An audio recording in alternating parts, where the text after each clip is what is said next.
You don't have to know a lot of things in order to make a huge difference for the Lord in the world. But you do need to know a few things that are great and be willing to live for them and die for them. People that make a difference in the world are not people who have mastered a lot of things. They are people who have been mastered by a very few things that are very, very great. If you want your life to count, you don't have to have a high IQ and you don't have to have a high EQ. You don't have to be smart. You don't have to have good looks. You don't have to be from a good family or from a good school. You just have to know a few basic, simple, glorious, majestic, obvious, unchanging, eternal things, and be gripped by them and be willing to lay down your life for them, which is why anybody in this crowd can make a worldwide difference, because it isn't you, it's what you're gripped with.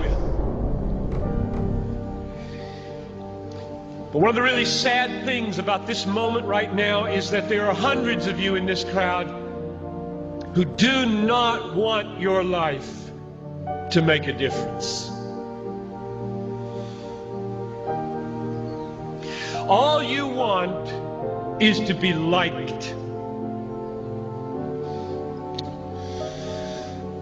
Maybe finish school, get a good job, find a husband or a wife, a nice house, a nice car, long weekends, good vacations, grow old healthy, have a fun retirement, die easy, no hell, and that's all you want. You don't give a rip whether your life counts on this earth for eternity. That's a tragedy in the making. That is a tragedy in the making. About 3 weeks ago, we got news at our church that Ruby Eliason and Laura Edwards were killed in Cameroon. Ruby Eliason, over 80, single all her life, a nurse, poured her life out for one thing: to make Jesus Christ known among the sick and the poor in the hardest and most unreached places.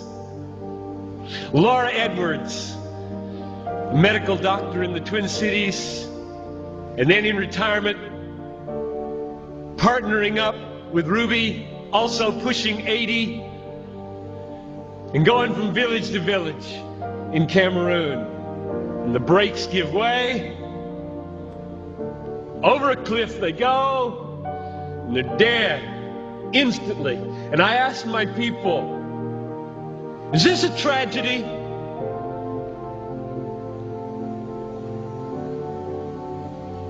Two women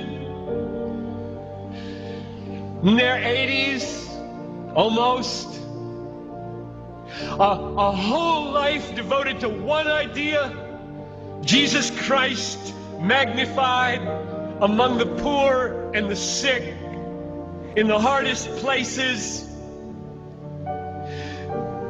And 20 years after most of their American counterparts had begun to throw their lives away on trivialities in Florida and New Mexico, fly into eternity with a death in a moment. Is this a tragedy, I asked?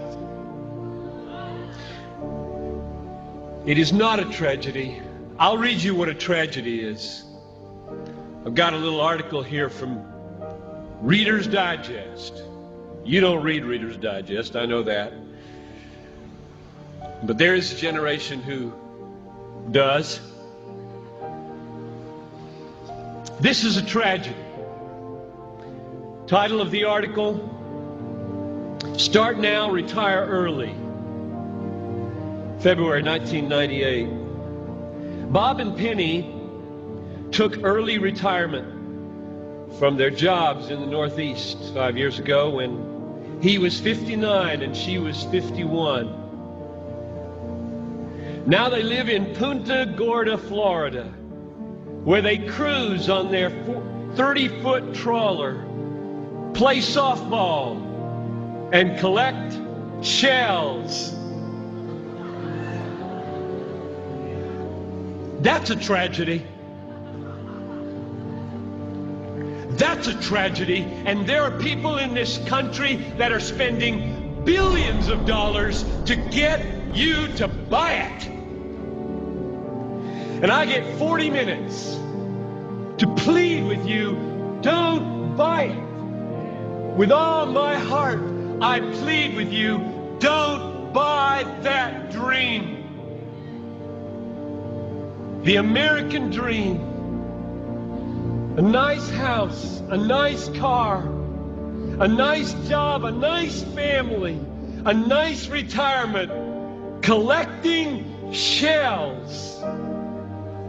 As the last chapter, before you stand before the Creator of the universe to give an account with what you did.